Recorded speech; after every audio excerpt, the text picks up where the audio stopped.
Nó trên đấy rồi á. Thế khá là vừa đấy. Farm TNT dưới này đúng nghĩa luôn.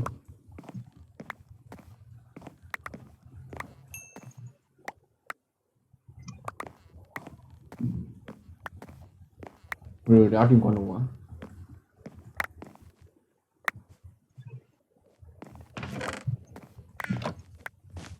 Ok, những quả pro player. Không. Được. Nó rơi từ trước rồi mà. Thằng kia đánh nó rơi rồi. Nhưng mà ít ra thì mất nhà. Mất nhà này, mất nhà này. Xanh còn đang sang nữa kìa. Gay. Bọn này nó kiểu mỗi thằng nó thông một bên này hơi khó.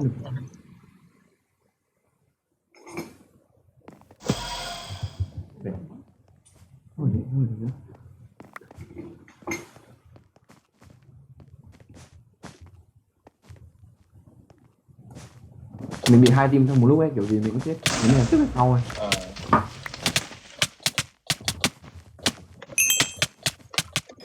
Uầy. Tao hôm nay bị KS khá là nhiều, khá là cay. Dạ. Đấy, thằng này thì vào đây thăm kìa à? Ok, tao lại axit tiếp. Đi thông luôn. Các bọn vàng chưa chết nhỉ? Khoái không? Vàng nó đứng, nó bảo vệ nhà kiểu ở game lắm. Nói chung bây giờ đừng có đi thông cái gì cả. Không xanh không? Hả? Nhưng mà tao lại thiếu đồ. Không, mình có cả team nữa, không phải lo. Thiếu đồ. Điều đấy khá là sad story.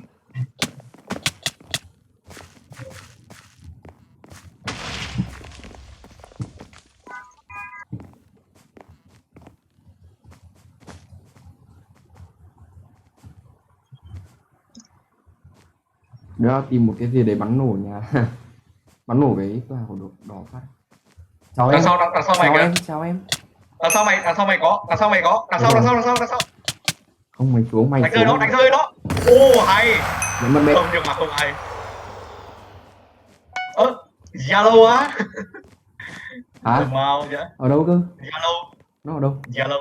Không biết. Invisible à? Kệ đi. Nó thằng hình rồi. Nó tăng hình nguy hiểm đấy. Được, nó không cầm gì trên tay ấy. Không có chúa biết là gì. Chuẩn bị nha đó. Đợi tao lấy kiếm. Đỏ này.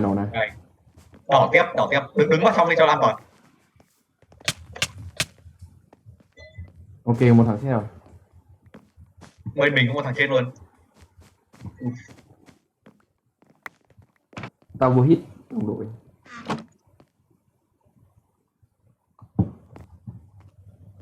Chuẩn bị nha. Thông. Đừng. Nó biết đấy.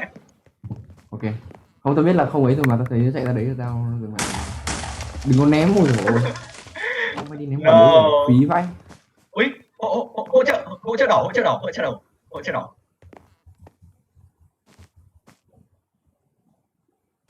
Sao nó chạy thằng đấy nhỉ? Nó hy vọng cái gì ở việc chạy thằng đấy nhỉ? Không, giờ nó đã chết. Hay. Mình nhìn được chết không? Con đấy ném đi làm cái gì? Tao không biết. Tao đang bị thừa sắt. Vàng sang. Đâu nào.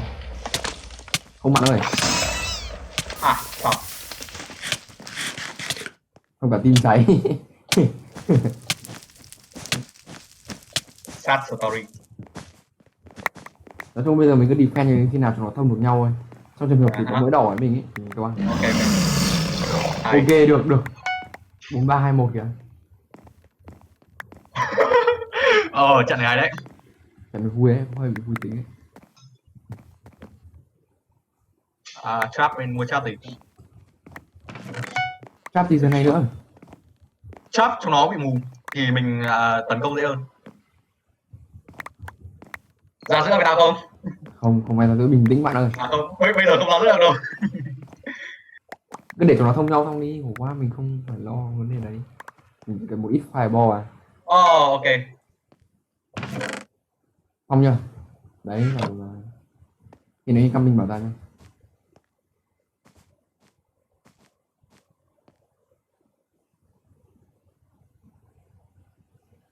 Ôi, thằng kia rơi vào chết rồi. Hay. Đấy, hai thằng. Không, nhưng thằng kia không chết. À, sad story. Ui, 10 diamond Đúng. cơ, 10 diamond bạn ơi. Chơi không? Từ 10 diamond mua cái gì bây giờ? Reinforce armor này. Iron Force. Ok. 4 emerald mua gì? 4 emerald mua pearl. Bro. Tao sắp tử rồi. Bình tử, ui dồi Uf. ôi. Ok, game solo à? Quả game mà toang ấy.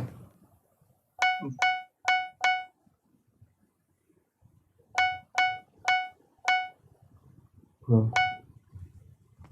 Tôi sẽ cầm cái củ kẹo này, sau đó thì thông. Ôi chết rồi. Nó bay qua hai cái block luôn cơ. Rồi, ném nó không? Incoming, rất mạnh luôn. Nó rơi trên nóc nhà rồi. Thế à? Ok.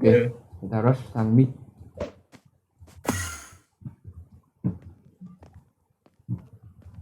Thực ra tao việc rush sang mid là Mid cũng có thằng ấy.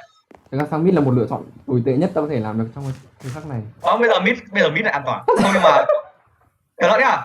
Người ta tầng 2 có đứa đấy. Mày đã làm gì?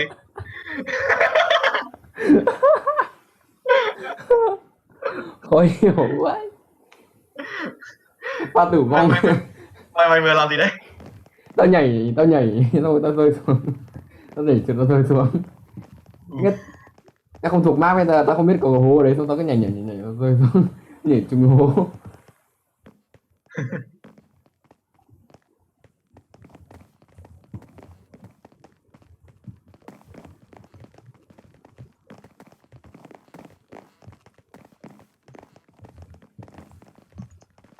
Quái đen vậy. Yep, đèn. Tại vì đóng cửa sổ đã lạnh đó. Quả cửa sổ phòng anh như của bom ấy. Rình phát.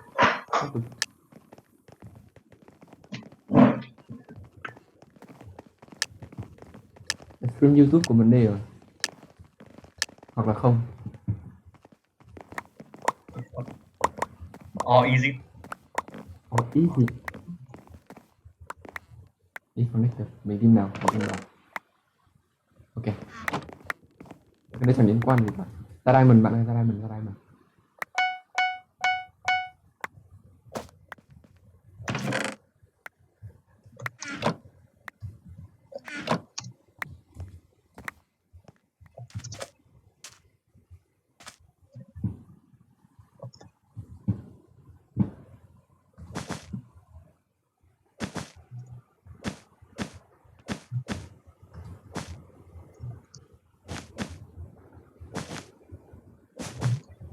Cái cảm thấy độ tử vong của nhà mình khá là cao.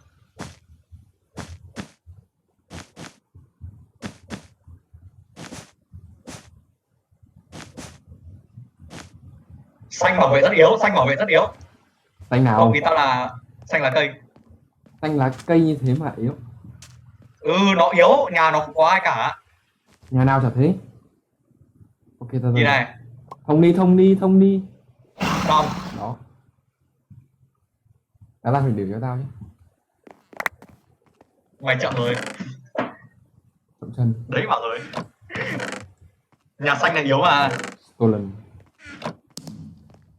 Chuẩn bị thông này. Rồi có full toolkit để thông nhà. Nhà mình chuẩn bị thông. Mất nhà này. Kìa, nó thả bom kìa. Con ơi. Tao biết nhà mình tử rồi nên tao chạy. I'm sorry, Mất game. chạy.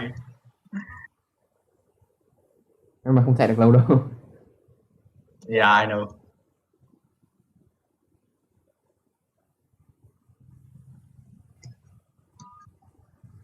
trận này không kêu, trận này phải bị Tại lại thụt hố rồi. đổi game. Thôi ta được 1 mét được vào.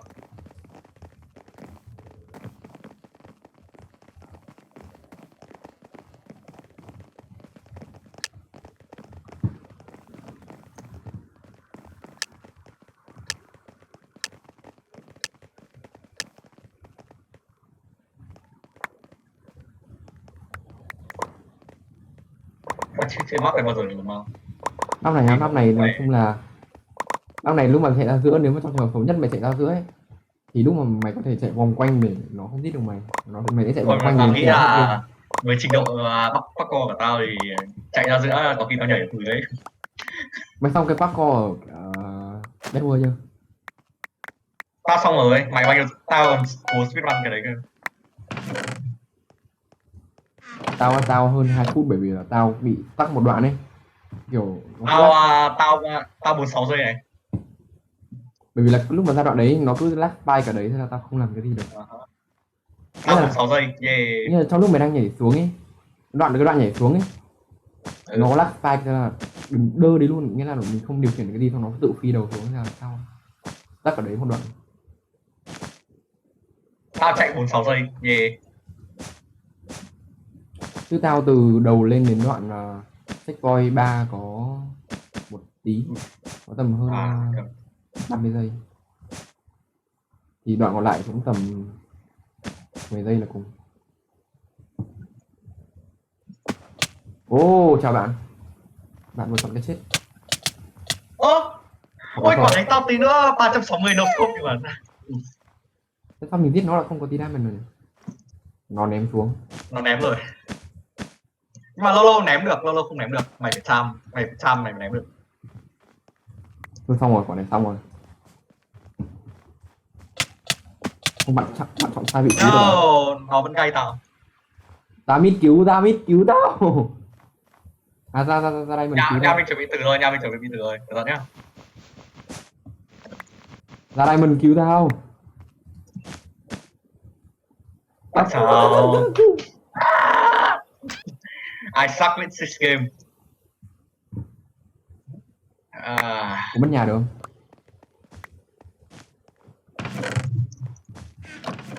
Mất nhà chưa? Incoming vàng bên này. Sao thiên tài nó rơi mạnh xuống. Tại sao nó không rơi được? Gì? Sao đánh nó kiểu no nước quách ấy? Không bạn ơi. Ai làm gì bạn ơi? Cút. Không phải chết rồi. No, mày ăn kill rồi.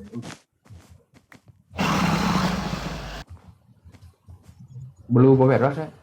Vàng.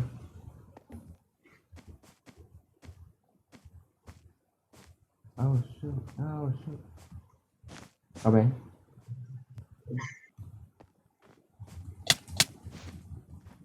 Genesis.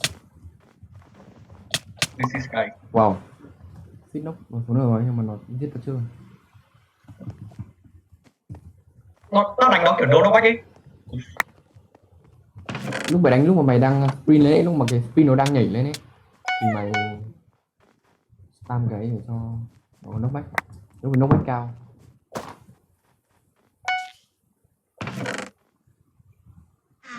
I feel guy.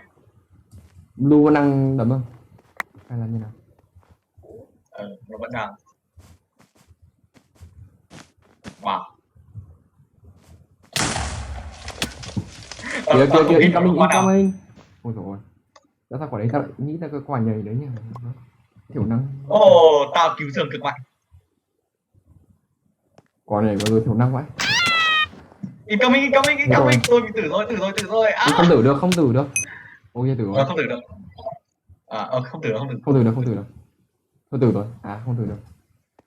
Hay. Buồn rồi.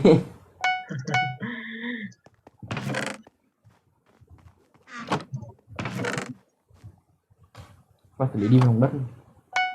Chết ra mua nhầm đồ rồi. Yeah, mạng đầu tiên của tao. Mạng thứ tư của tao. incoming tiếp à? Ui, Yeah, mạng cài của tao. Ơ, sao blue đã rush mình, xong vàng nó cũng rush mình. Vàng, vàng, vàng, vàng. Tao thật khó chơi quá. Chính cho, chính cho. Tao phải cỡ cái stream này đi, bởi vì là nếu mà để về sau xong rồi nó sẽ bị report đến chết. Không bạn ơi. Ủa? Wow, expected. Vàng incoming à không? Tính gì? Mình cầu với cả hai team tập cái này thì khó à? Chịu biết làm sao thôi. Tầm này thì không làm được gì.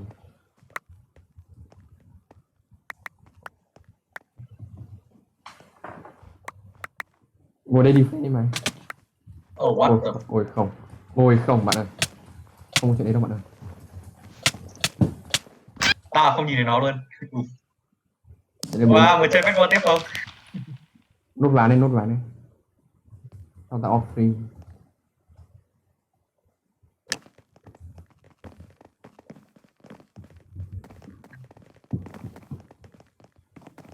Tao thích chơi upgrade game hơn tầm màu. Chơi cái này nó competitive nó cũng sướng hơn. Nó vẫn competitive mà.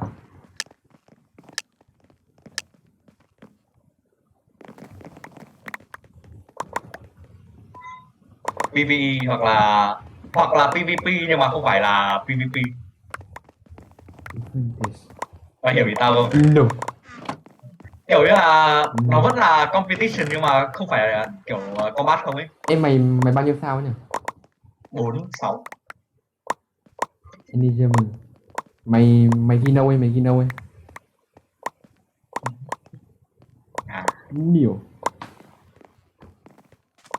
4-6 sao rồi. Mấy cây đổ quái lên được đấy nhỉ? Mày hiểu hồi nó mới ra nó cày nhiều bước nào mà.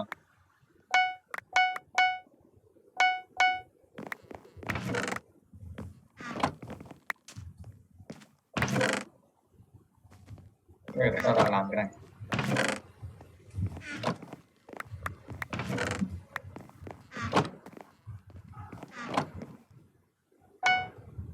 Nhưng mà về sau càng ngày chúng nó càng chơi giỏi lên. Xong rồi tao kiểu để học lên trường học ấy. Hồi ấy tao là lớp cấp 2, xong rồi vào năm học xong rồi ít chơi. Xong đến hè năm sau kiểu tôi thấy chúng nó pro Chào quá bạn. rồi chuyển game. Bạn vừa mất nhà. Từ tao không hiểu sao tao nhớ vào đấy. Không đi. Không được, không ăn. Yeah, ok. Thế quái nào mà nó lại.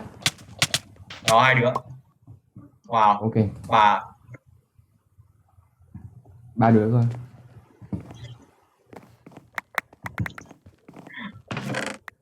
yeah. Một kill. Cẩn thận. Thế rồi. Oh! Clutch!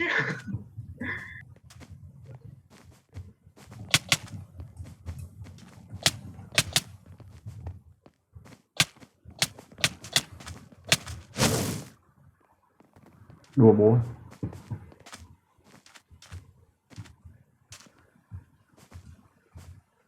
Rớt nhà nó luôn. Rớt gì, tao có đồ, tao có đồ. Vứt lại. Mày vứt đồ xuống voi luôn đấy. No! Nói đến... Cứu! Có đứa sau luôn. Chạy về. Rớt. À không có 2 đứa. Không sợ gì bạn.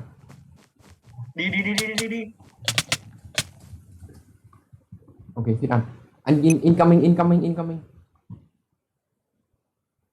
3, 2, 1. Ok, come back. Nhà mình tử à? Nhà Không, mình tử còn rồi! lâu, ui dồi ôi.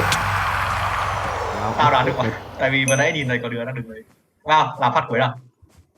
Đập nhà luôn nhá. Không. Cầm chia ra luôn. Thông nhá. Tại sao Được rồi.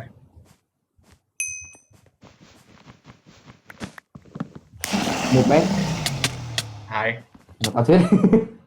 Thế thôi. Kiếm mét thôi. 13 mét rồi. Easy. Đổi game không hay là chơi tiếp? Chơi đang vui à hay là làm game nữa? Mà Đi mày. chơi game là vui. Đi mày. Chơi nó hơi căng. À, mà thôi tao giờ tao đang phải đi có việc tí. Chắc là tối chơi tiếp. Tối học làm gì thời gian được mà. Hoặc là tối. Tùy mày thôi. Nói chung Bài là à? bye. Hoặc là mày làm bài tập đi xong gửi cho cô. Bài sáng mai phải nộp mà bài toán ấy. Mày làm đây. Đấy ra là bài Rồi 1, mày làm có bài thời 2 gian. nhá, hay là chia ra mỗi đứa một nửa. Hoặc là off stream này. Ê với cả thằng